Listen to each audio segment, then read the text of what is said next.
This is joint work with Laszlo Lovász at Microsoft. And the talk will be a bit more general than the title suggests.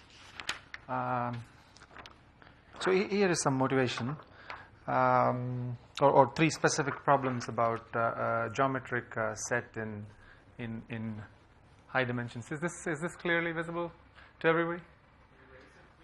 Yeah. Maybe. You have to kill the top. mirror on top. That's right. While holding. Yeah. Better? Yep. Great. So you're in this high dimensional space, Euclidean, right, real numbers and everything, and there's this set out there. And so here are some questions you might ask about it. One is you'd like to get a uniform point from the set, try to understand what the set looks like. Another is how large is it? Find its volume. It's a regular notion of volume. And then another one might be what is the farthest point in a certain direction. Okay, now actually, why don't we generalize the question a little further?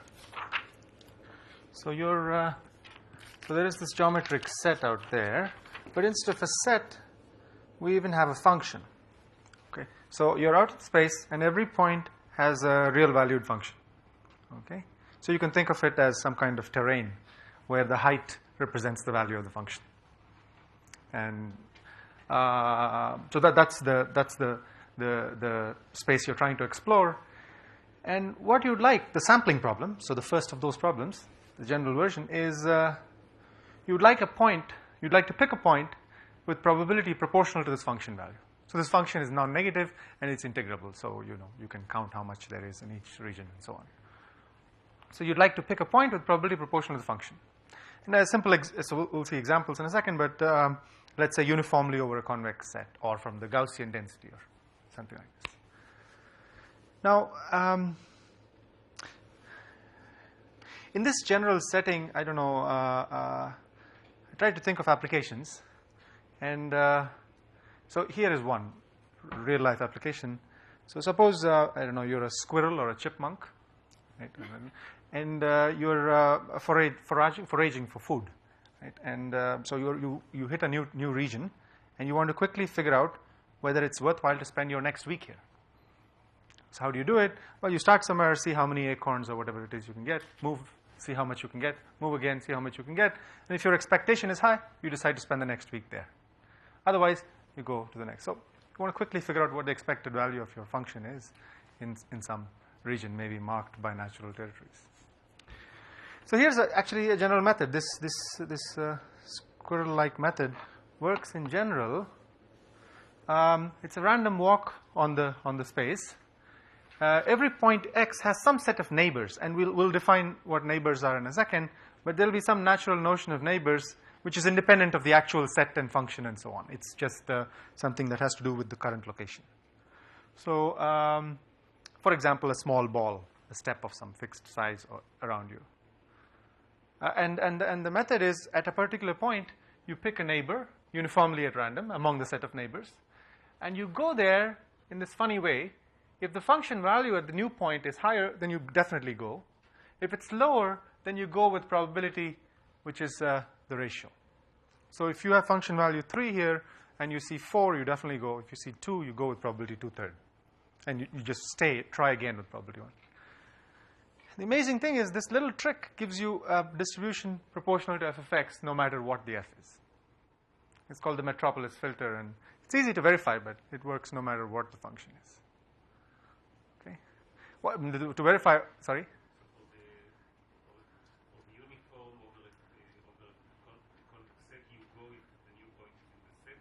Otherwise, exactly. So, so that's this trick, been around for a long time, and this is the type of thing we want to do. So the question now is, and so here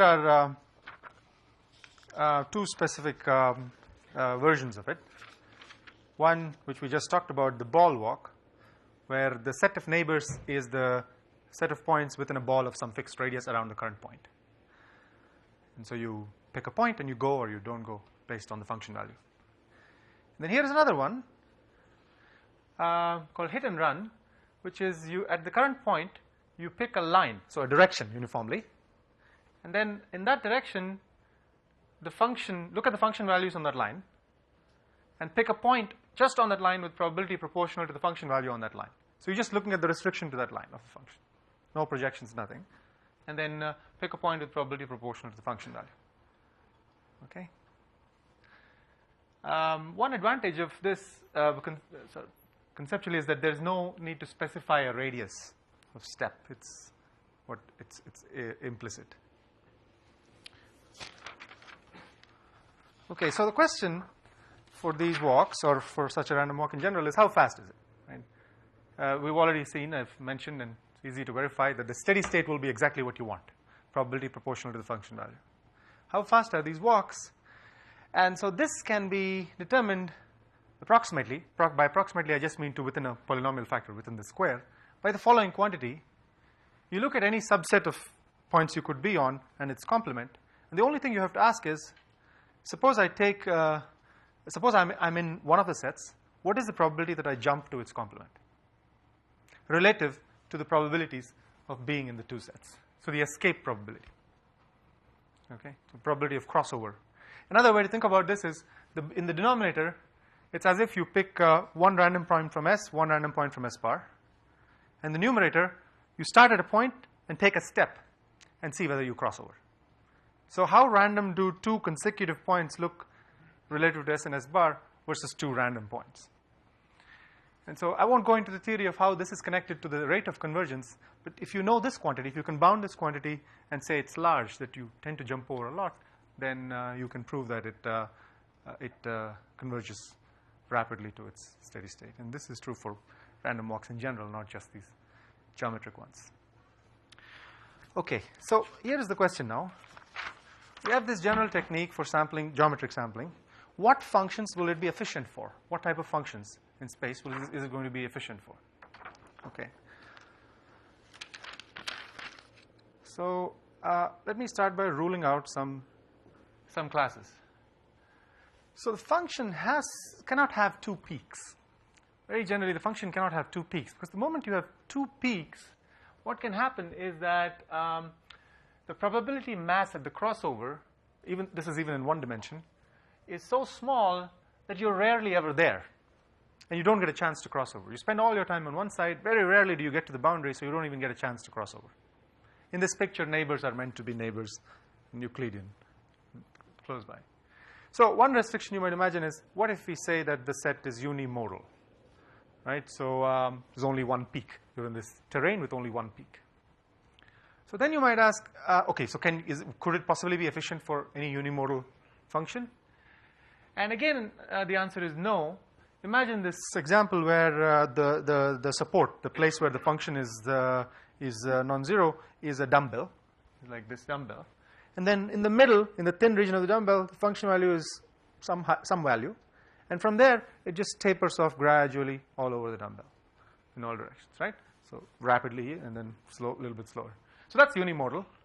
On the other hand, if I look at, say, this half, the function value is very high here. I mean, the total mass, not just the function value. The total mass is high here and high here. But at the region of the crossover, the function value is high, but the volume is so small that you rarely ever there and you don't cross. So it's not enough to say unimodal. Well, one way to eliminate this example would be to say quasi-concave, which is just saying that every level set, if I look at, instead of the usual ground level, if I take the ground level up to whatever level, I should still have a convex set. So at every level, the set of points, so for any function value, the set of points with function value at least that much must be a convex set. That would get rid of that example, right? At the base, even with 0, it's not convex. So, okay, but it turns out even that we can't do, because imagine this example where the region, the support is this rotational cone. Okay, so it's a cone in high dimensions. And the function is low for a while, and then it just jumps up. Now what happens on this side is the function value is low, but the volume is extremely high. Okay, the volume has an exponent which is the dimension.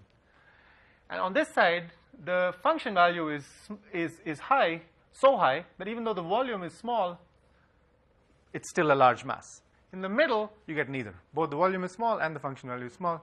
So on the, you can, and it's not hard to check that every level set is just another cone, right? Every level set is everything to the right of some plane. So it's convex. So even this is not enough. What we really need to do seems to be that not only we want to control this level sets, but you also want to control the rate at which the function can drop or increase. In particular, one way to do that is to say the function, we want to say the function is log concave, which means basically that if it starts falling, it has to keep falling at a certain rate. It can't just have this come down and then flatten out. And precisely the definition is that it's a non-negative function whose logarithm is concave.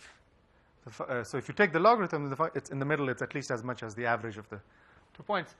So for the function itself, its value is at least the multiplicative average of the values at 2 points. So, exponential function or Gaussian function or the uniform distribution over a convex set is such a function. Now, these functions have several nice properties. Easy to verify. For example, their minimum is the minimum of two log concave functions is log concave. The product, that's probably the easiest one to verify, is log concave. The sum is not. And the one that's not obvious is that the convolution of two of them is log concave. Perhaps the cleanest interpretation version of that is to say that any marginal. So if I consider the projection of the function along one direction, one coordinate, so just integrate over all points that have that coordinate value equal to something, then what you get is still log concave. So all projections, not necessarily one-dimensional, remain log concave. And so, as I mentioned, the examples for Gaussian and Gaussians are Gaussians no matter what projection you consider. And convex set, again, easy to verify. If it's 1 on a convex set and 0 outside, it's a log concave function. Okay, so this theorem was proven decades ago by independently by Dingas, Leindler, and Prekopa, and there are various strengthenings of this, quantitative strengthenings of these results. Okay, so to go.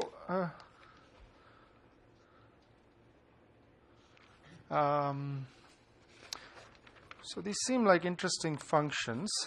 So actually, let me put up just the definition and the examples. And there have been results on sampling them.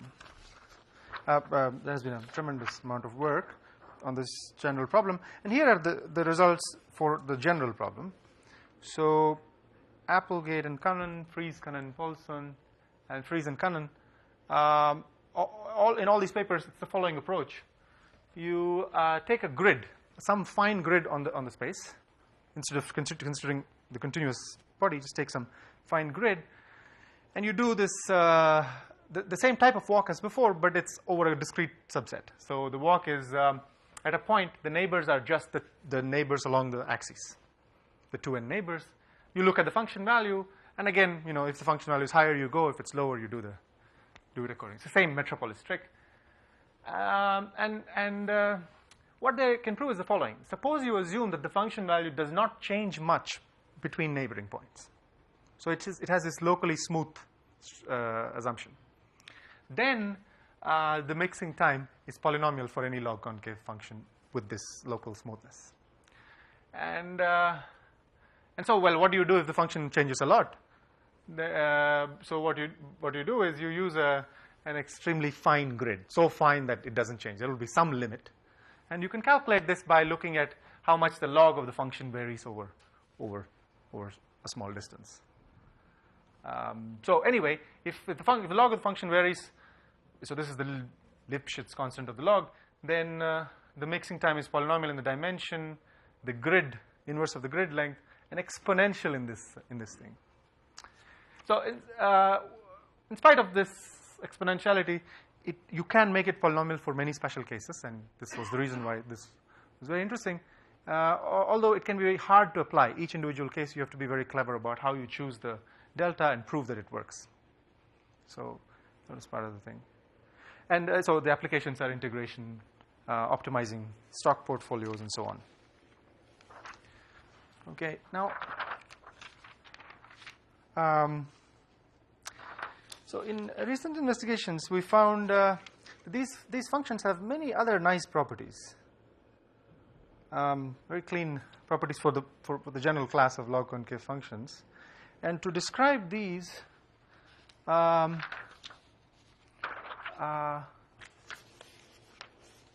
just need to introduce a normalization, which is called the isotropic position. So what it is the following. Suppose I have some function out there. Let's just say it's the uniform on the ellipsoid and 0 outside. Isotropic position is a linear transformation applied to this, so that the resulting distribution has the following property. If I look in any direction, the expected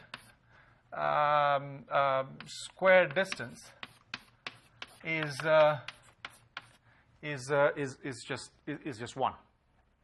Okay, so if v is a unit vector, this is 1. So in any direction, the expected square distance is 1, and the origin and the center of gravity is just the origin. So we fixed, that's just a translation. Move the center of gravity to the origin, and then you look in any direction, and you get a variance of just 1. Now this you can do to actually any distribution with bounded variances. There's nothing special about log concavity. It's not hard. You can, look at what the expectations of the variance covariance matrix are to begin with, and then apply the linear transformation that comes out of this to make it the identity. So you're just achieving this at the end. Yeah. So what's the random thing here? You're choosing the direction randomly? Or Good. The expectation is over the distribution, which is proportional to this function value. So in this case, you pick a point randomly. Okay. Right. So if I were to pick a point uniformly at random from this set, then in this direction, the expected distance might be maybe something. And in this direction, the expected square distance will be higher. What we're saying is that you can apply an a priori transformation so that now for a random point, no matter which direction you look in, it's the same. No way. Okay. So okay. All right. So let me prove it. So why don't I prove it? Okay. So first thing, the following can be easily achieved, right? You can have the expectation to be 0. That's just a translation, no problem. So I don't have to carry around a centroid. Okay. So whatever is the current centroid, I shift everybody by that much, and I can achieve this. I move the centroid to the origin, move the whole thing to the origin. She doesn't seem happy. But still, in some directions. No, we haven't done the directions yet. Oh, okay. This is just this. Okay, yeah. Okay. Now let's look at what is the variance covariance matrix. This is just the matrix whose ijth entry is the expectation of xi times xj. There will be some matrix. First claim, this matrix is positive semi-definite. Why? Well, it's a sum of rank 1 matrices, okay, with the positive coefficients. So now let me take the transformation y equals b inverse x. Okay, so now I'll have expectation of y transpose is just the identity. Okay, now once you have this, right, this for any distribution where things are bounded, this A has to be a bounded matrix. Okay, so once you have this, what does it mean? Now I want to calculate, let's say, the expected projection in some direction. Okay, which is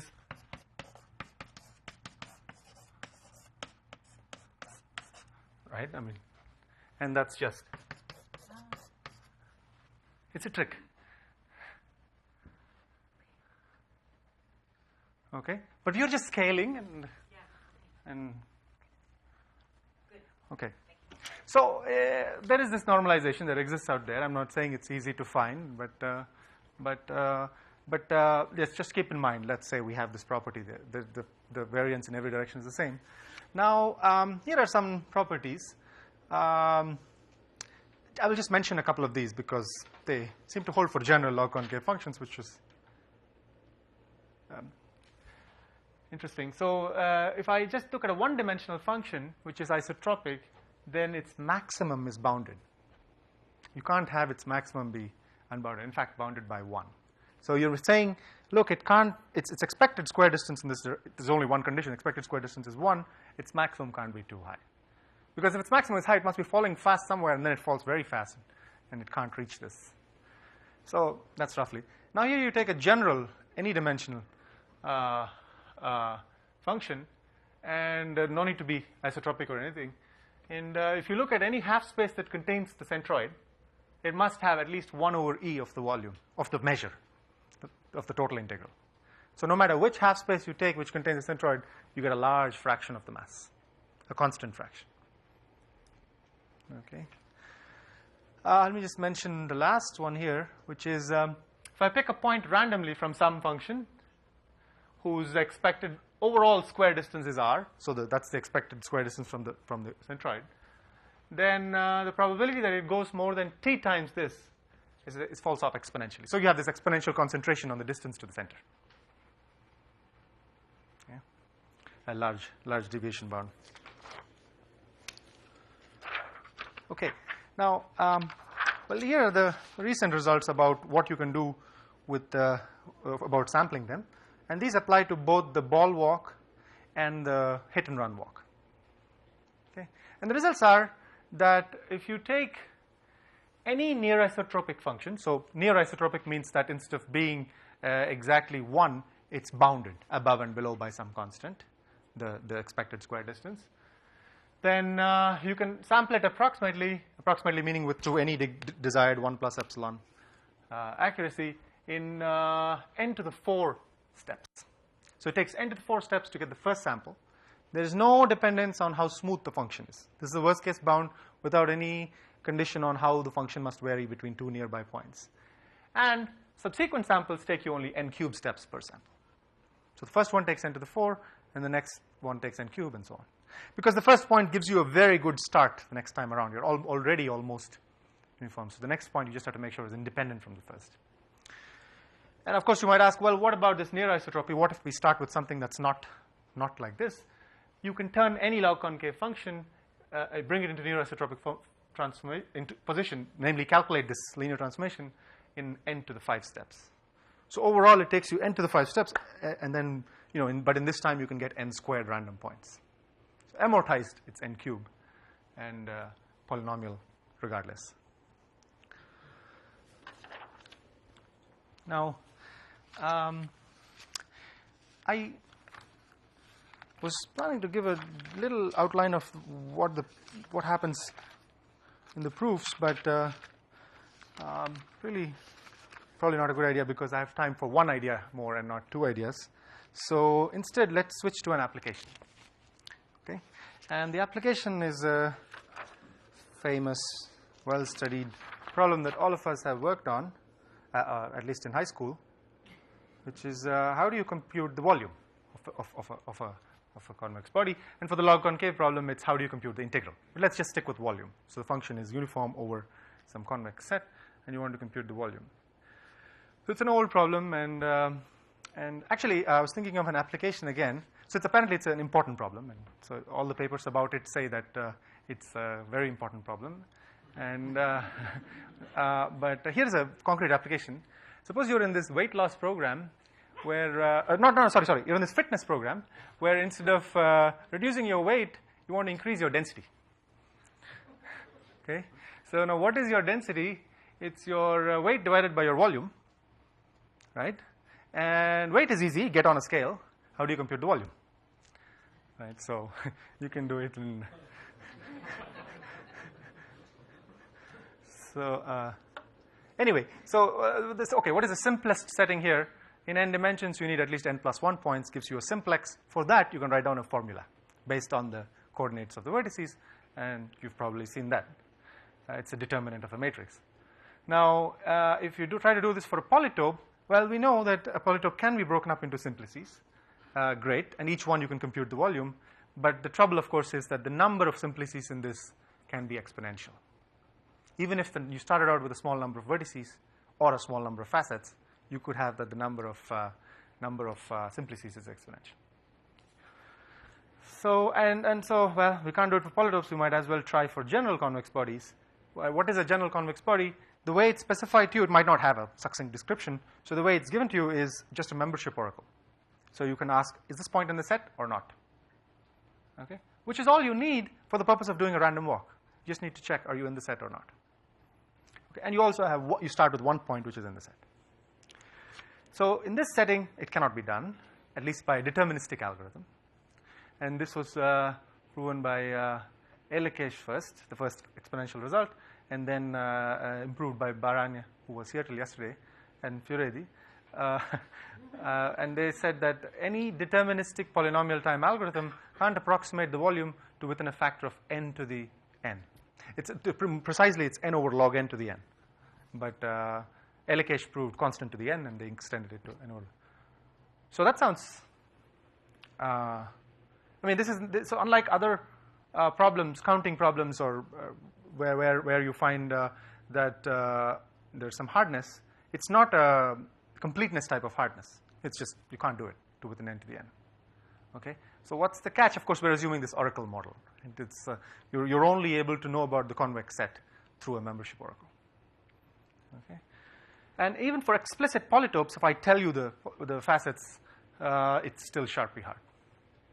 Now that proof there, let me just give you an outline. It's not anything mysterious in case you haven't seen it. It's the following thing.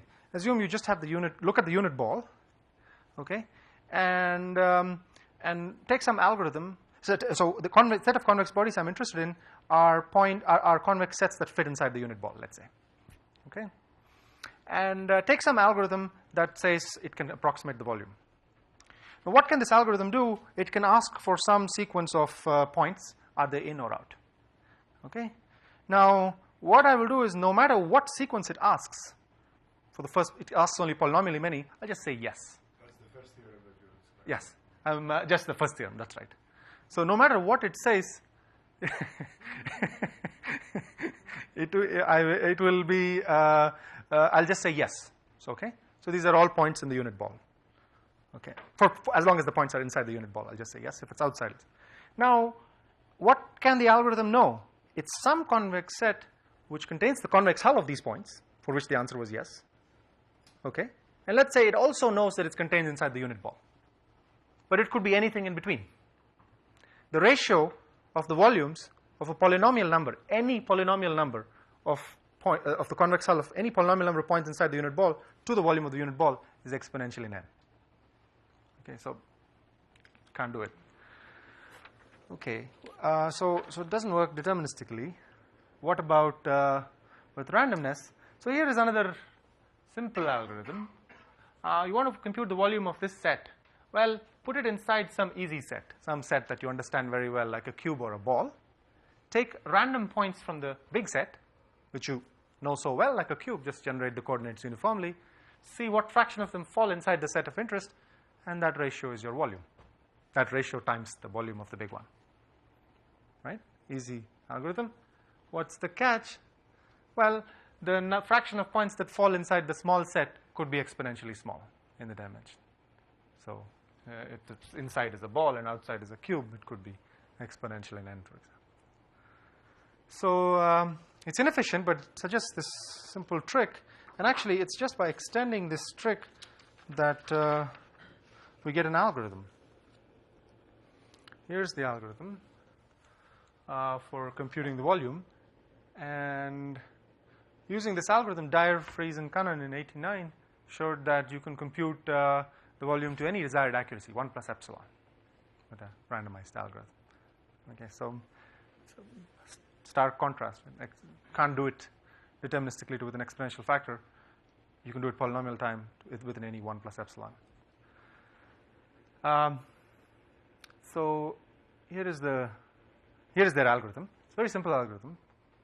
You start with a ball, or could be a cube, some set you understand, that's fully contained inside the set. So whatever is your starting point, a ball that's contained in the set around it.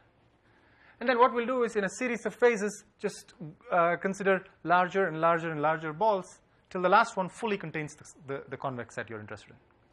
Okay, so some sequence of balls. And for each intermediate ball, take its intersection with the convex set. just how much of the convex set falls within some distance r, and we're increasing this distance every time. Now, initially, it's just a ball. Finally, it's just the convex set. Okay. Now, what is the algorithm? Well, at each step, it will compute the ratio of the volumes in this sequence. The ratio of the first to the second, second to the third, and so on. And then at the end, multiply out these ratios, multiply by the volume of the unit ball, and that gives you the estimate, final estimate. Or if you compute them exactly, it gives you the exact volume. Now, each ratio will just use the previous trick, the previous idea of getting points from the. So you want to compute the particular ratio, get points from the bigger one, and see how many fall in the smaller one. That's your ratio. So that trick, use this for these consecutive balls. Now, why didn't it work there? Because the ratio can be exponentially small. If the ratio is r, you need that many samples. Right? If you're trying to, by sampling between 0 and 1, understand a function which looks like 1 in 100, you have to get 100 samples. So that was the problem. The ratio was too large. So what they said is, let's grow this ball at such a small rate that the ratio is at most 2, say. The volume doesn't double. So that's exactly what they did. We make sure that the balls are in such a sequence that so the volume of what's contained at most doubles. So every time it's only a constant ratio you're estimating. So for a particular phase, you only need a constant number of samples, 1 over epsilon squared to get epsilon accuracy. And how do you get the samples? By a random walk, okay, in the bigger set. Now, how many phases does it take? Well, if you want to keep the volume to within a factor of 2 of the previous, then you can only afford to increase the radius at this rate. So the radius goes up by a factor of 2 to the I over n, roughly 1 plus 1 over n. Every time 1 plus 1 over n. Okay, so it takes n phases to double the radius. And so overall, it's like n log n. Okay, so n log n phases to get the whole thing in. Each time the ratio is smaller than 2. Now, if you had only one phase, you'd take only 1 over epsilon squared samples. But in general, if you have t phases and you're multiplying out these numbers, your errors can accumulate. So you need smaller error in each phase. And it's enough to use n log n over epsilon squared samples in each phase. So it's just number of phases divided by epsilon squared. Okay? And so this turns out to be, well, n log n samples per phase, n log n phases, overall n squared samples. The star means I forget about epsilon and logs. Okay? So that's the algorithm. This same algorithm has been used since 89 till the last word on this. And in 89, this algorithm, using their, what they could prove about the random walks, led to a polynomial time n to the 23 algorithm. That's the number of times you have to query the oracle. Over these years, there have been these improvements which all maintain the same algorithm, but improve the analysis of the random walk down to the point where in 97, Kannan, Lovaas, and Shimonowitz gave an n to the 5 algorithm. Okay? I shouldn't say the last word. I mean, this is a 50-page paper with many technical difficulties. Yeah. Okay, so the question, of course, arises, can we do better? Can we do better just by being more clever about the number of phases and the number of samples per phase? Well, let's see. At every step, you're estimating some ratio. Okay. And the product of these ratios, which is the ratio of the initial volume to the final volume, could be exponential in n. In fact, in general, it's not a pathological thing. Ball versus cube is already exponential in n. So it could be n to the cn, which means that some ratio, in fact, many ratios, will be like n to the cn over t if I use t phases. Okay? So the ratios you're estimating could be as large as n to the cn over t. And if a particular ratio is n to the cn over t, that's the number of samples you need in that phase. And in order to make it accurate over t phases, you need t times that many. So if you wanted just accuracy in one phase, that's how many. Over t phases, it's t times that. It's an easy variance calculation. Now, for this function, which is the total number of samples used, it's not hard to see that n log n is the best thing you can do, because you want to keep the second one polynomial, right? So not only polynomial, make it as small as you can. So t has to be order n, and then better to make it n log n. So n log n phases is optimal. Each phase you need n samples, and then sampling time is n cubed per sample. So that's your n to the 5. Okay, n phases, n samples per phase, n cube steps per sample, or queries per sample, n to the 5. So the two questions here, do you really need n phases? And more interesting, do you need n squared random points to estimate the volume? Okay.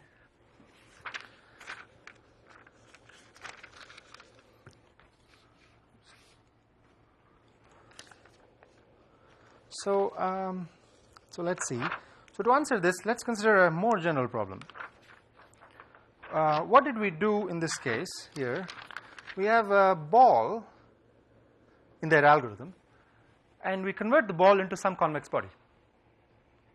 How? By making it go through a sequence of convex bodies, which are slowly changing more and more from the ball to the final convex set.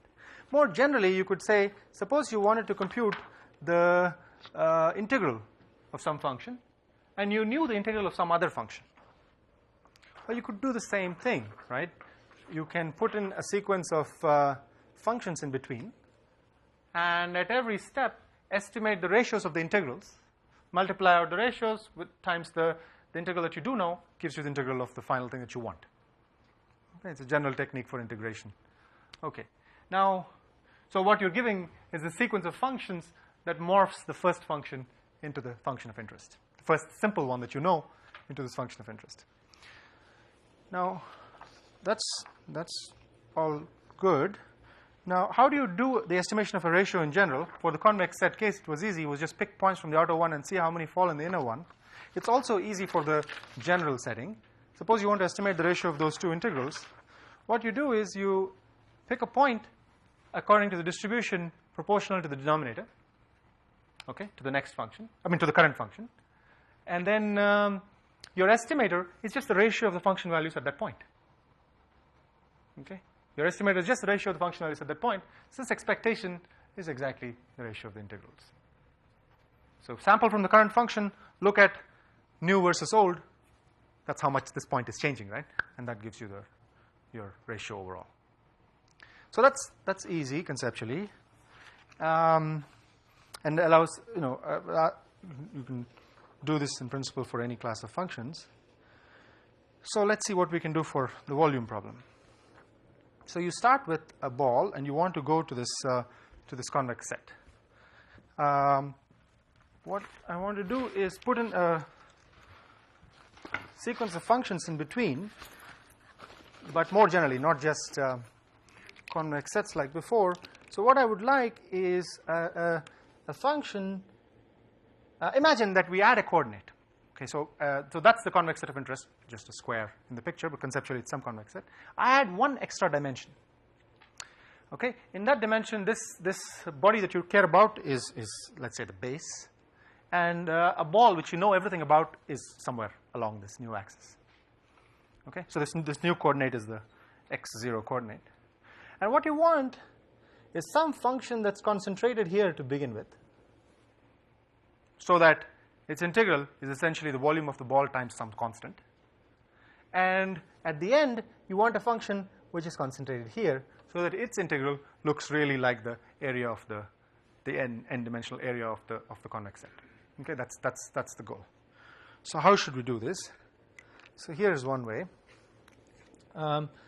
Let's make a cylinder whose base is the convex set of interest. Okay, just making a cylinder. This base is the one that you care about.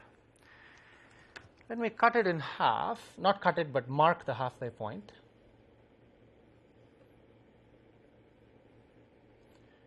And then what we'll do now is think of this as a pencil. A pencil whose base is what you're really interested in. Okay, so the volume of the pencil is just the length times the base area. It's a cylinder. Now, the reason, an unsharpened pencil, right? It's not been sharpened yet. Now what we're going to do is sharpen it, which means what? Take its intersection with a cone. What is a pencil sharpener? It's just a cone, and you intersect your pencil with a cone. Okay, so what do we get here as a result? We get,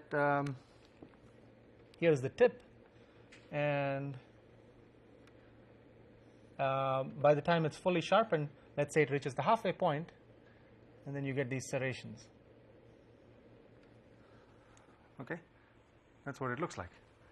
At each cross section, as you go along, is just more and more of the original convex set, the intersection with the cone, right? So now, if I look at towards the tip here, the cross section is just a ball, and as I get into the base area of the pencil, then it's the convex set.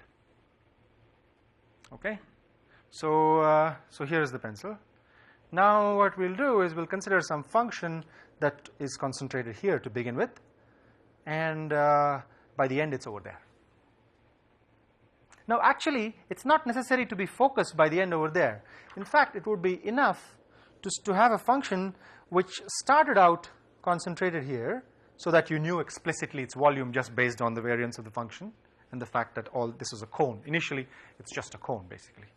What's beyond a certain distance is negligible, since the function is so concentrated it puts nothing there. We'll make this explicit in a second. And then finally, let's just go up to the uniform distribution over the pencil. Let's not even bother to make it focused on the base. Well, why is that good enough? Well, by the time you're down to the uniform distribution, you know the volume of the pencil. Okay? You start with the volume of the ball, you know the volume of the pencil. Now you do one more step, where let's say you get points randomly from the unsharpened pencil and see how many of them fall in the pencil, and that gives you the volume of the entire pencil, unsharpened one, the cylinder. And then to get the base, just divide by the length in this coordinate. So it's enough to go from concentrated distribution to the flat. So if we can get the volume of the pencil, one more step we can get the volume. Okay? So you want to go from something concentrated to something flat. So here is the specific method that we'll use, and you'll see it's the best possible. So the functions we use are exactly of this nature. They're exponential in this with this one-dimensional parameter. Okay, x0 is the coordinate, the axis of the pencil, and the ith distribution is e to the minus ai x0 divided by its integral. That's just, so it's proportional to e to the minus ai x0. So when ai is large, and we'll start with 2n, then everything is near the tip, right? It's near the tip. When ai is large, it's better for x0 to be small, and so everything is near the tip. And we'll reduce it gradually, so that when ai is almost 0, then it's just like a uniform density. Okay? And well, now how should we reduce it? Okay? The specific rate at which we reduce it is we decrease the exponent by a factor of 1 minus 1 over square root n. Okay? And that's it. That's the algorithm. So you're going to do, so it's enough to do square root n phases, because every square root n steps this exponent will have, you want to go from n to some epsilon. So it's enough to use square root n log n phases. Now you get a certain number of samples. We have to see how many samples, and then use those samples to estimate the ratio of the current to the next, just as we described in general, the current function value to the next function value, which is a simple exponential thing here. And then the final volume of the pencil is the initial volume, which you can write down explicitly, times the product of these ratios. Okay, that's the algorithm. So you start with this exponential function, and every time you compute the ratios, where you're damping the exponent by this factor of 1 minus 1 over square root n.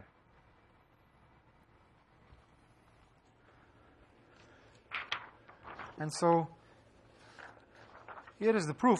We can do it in 10 minutes. Well, proof of what? Proof that it works is clear. Point is, how many samples do you need per phase?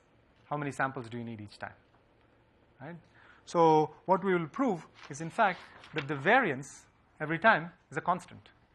So that if you were just estimating one single ratio, you only need a constant number of samples, and if you're estimating t ratios, it's enough to use t samples per phase. So it'll end up being that you need only root n samples per phase and root n phases. So we'll go into that in detail in more second. Let's see the proof here. So let me define this function, which is just the integral over the convex set of a particular exponent. So the only parameter is the exponent, a. So integral of e to the minus ax over this convex set. What are we doing? We're picking a random point from the current distribution mu I, where mu I is proportional to e to the minus aix0. And the estimator is the next function value divided by the current function value, the ratio.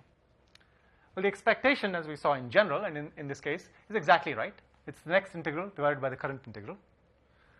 The expectation of the square, the second moment, is easy calculation. Also, a ratio of two integrals, okay, with a different parameter here. Okay. So I've just squared the estimator, and this is the probability that you pick the current point.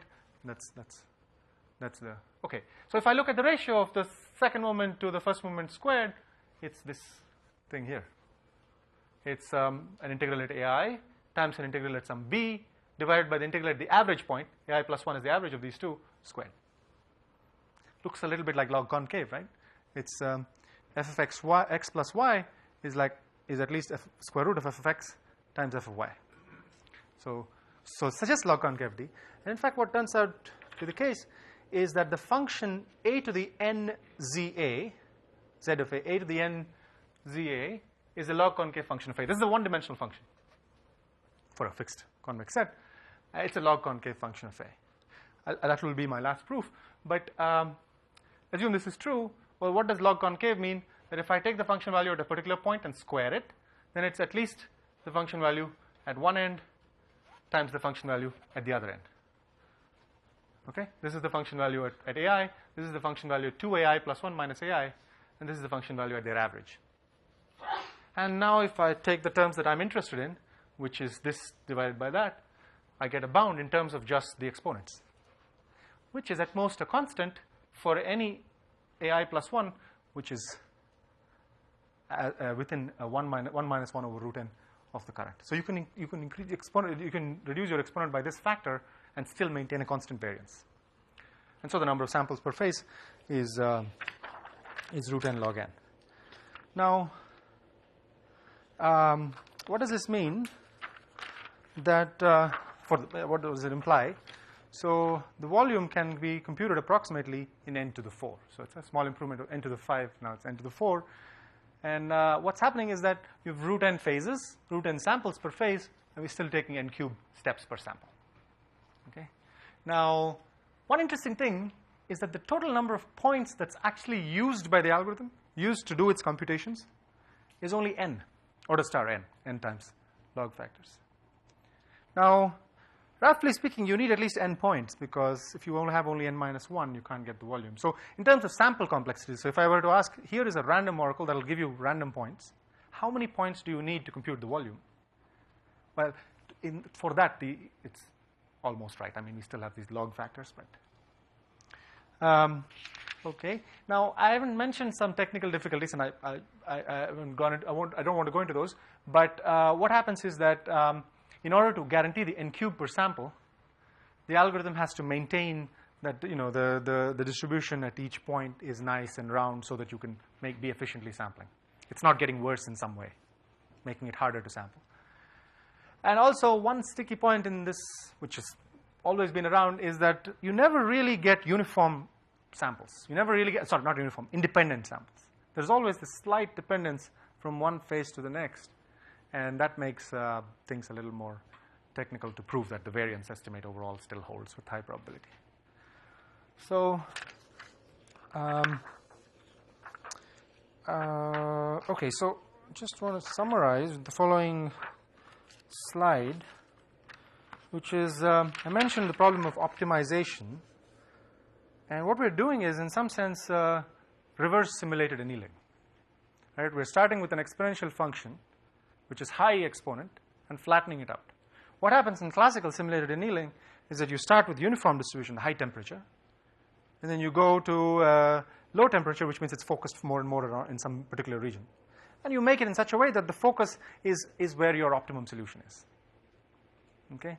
So now what we can prove with atom colli is that, in fact, this method can be proven to work in n to the 4.5 steps for optimizing a linear function over any convex set using just membership queries. It's hard to come by general results for simulated annealing, so it's somewhat interesting. On the other hand, simulated annealing was designed for things where there are many optima, not just one. So it's of questionable value. But anyway, this is simulated annealing, and it works. And actually, it works better than the best known. The ellipsoid method for this problem takes n to the 10 steps, queries. And the current, the previous best bound was that n to the 5. So it's a slight improvement. Although the previous one could minimize any quasi-convex function, not just a linear function. So some work to be done. So my last slide is, well, of course, just open problems. One is faster algorithms. Can you do it faster? I mean, you're down to n to the 4. How much faster can you get? Maybe n cubed. There's some conjectures in geometry that would imply, with some additional work, n cubed. And finally, I guess, any kind of non-trivial lower bound, something better than n. Do you really need n squared queries to compute the volume? And I'll stop there.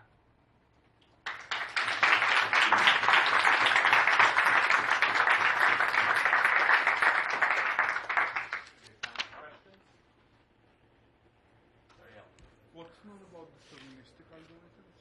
So asking what's known about deterministic algorithms. So I assume you mean not polynomial time. Yeah. So yeah, so the trade-off is more or less the following algorithm. Take many random points, compute the volume of the convex hull, and use that as your approximation, is near optimal for every point on this trade-off. So you just simulate it. So how do you do it deterministically? I don't know. You're not random points. Sorry. Take. Oh, I see. I see what you're asking. I don't know. Yeah. I don't know. I was answering a different question, right? What can you do deterministically if you allow exponential time? For explicit polytopes, yes, there is an exponential algorithm by Barvinok, which computes the volume. For general convex sets, I don't know. Yeah. You mean a 1 plus epsilon accuracy or something? Yeah. So what is the trick somehow? I mean, I followed what you said about pencil and so on, but if you just visualize it in terms of the original ball growing thing, what is the trick? I mean, how does it come down from it? Yeah, I don't know if this I would call a trick, but what's happening is the following. When you just use these balls, increasing balls, the function is very discrete. The change in the function is very discrete. And so if you look at how much overlap there is between the current function and the next function, the overlap, to maintain a large overlap, you can't go out too much. Okay. With this exponential function, which has a much wider spread.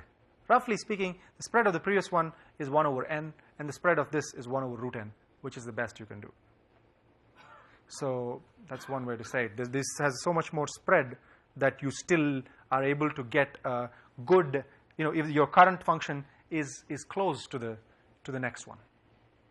Even. What are the geometric conjectures that would apply faster algorithms? Sure. So the way that we prove that these geometric random walks. So the conjecture would be based on proving a better bound on how many steps it takes a random walk to get a random point, not this algorithm, not the number of random points. And the way these random walks convergence is proven is, well, you say, look, you want, remember, to show that the probability of crossing over is large, some large value, times the probability of being on one side times the probability of being on the other side. Okay. Now, very roughly speaking, what this is saying is that if this is S and S bar, you need the number of points which can cross over, which are points near the boundary, to be large. Okay. And so this, you can make a precise mathematical statement. So suppose I give you two subsets, S and S bar, and I want to know what is the minimum possible volume of the surface. Okay. And so you can write down an inequality which says that the volume of the boundary is at least 1 over the diameter, actually 2 over the diameter, times the volume of S times the volume of S bar divided by the volume of K. Okay, which is roughly what you want, except if you make infinitesimal steps. Now you can turn this into an inequality over finite distances by considering three regions: S1, S2, which are far apart, every point is far apart, and S3 is the middle, and so the volume of S3 is at least the distance between S1 and S2 divided by the diameter times the same thing, the volume of S1 times the volume of S2 divided by the volume of K. Okay. Now, the conjecture is that you can replace this D here, the diameter of the set, by the square root of the largest eigenvalue of the inertia matrix. Okay, and that would improve matters in the round case from n cubed to n squared. Now that by itself will not imply a faster volume algorithm, because you have to maintain this roundness and so on, but it would certainly be the big step if it's true. So typically, when randomized algorithms are implemented, they're not really very random anymore, because it's a pseudo-random number right. generator. They start with a fairly small number of bits that are actually random, and then it's a deterministic algorithm from there. So what does that say here when you have about these algorithms? Right. So you're saying true randomness? it's a good question. I haven't thought about it, but let's see. So you're making these steps. How much randomness do you need? Well, what you really need is this independence between the current point and the next one in that region, which actually might just require pseudo-randomness again. Yeah, I don't know about the number of random bits, but my guess is yes, a pseudo-random function will still be okay. Meaning basically, instead of exploring all possible walks, you're looking at some large set of them, which okay. So you're asking how much pseudo-randomness? Okay, I certainly cannot guarantee that it's logarithmic or something like that. Yeah. I mean, it seems like there's this very sharp threshold between. That's right, deterministic and right. So that's right. So you won't be able to get away with I don't know, logarithmically many random bits or something like that. Right. Not overall, right.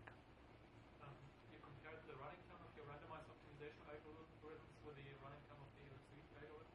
Did you also study the practical behavior, say, compared with interior point methods or? So interior point methods cannot solve this problem. If you are only given a membership oracle and you want to optimize a linear function. Okay, but say for concrete. Linear programming? Linear programming. So in that case, this does not improve it.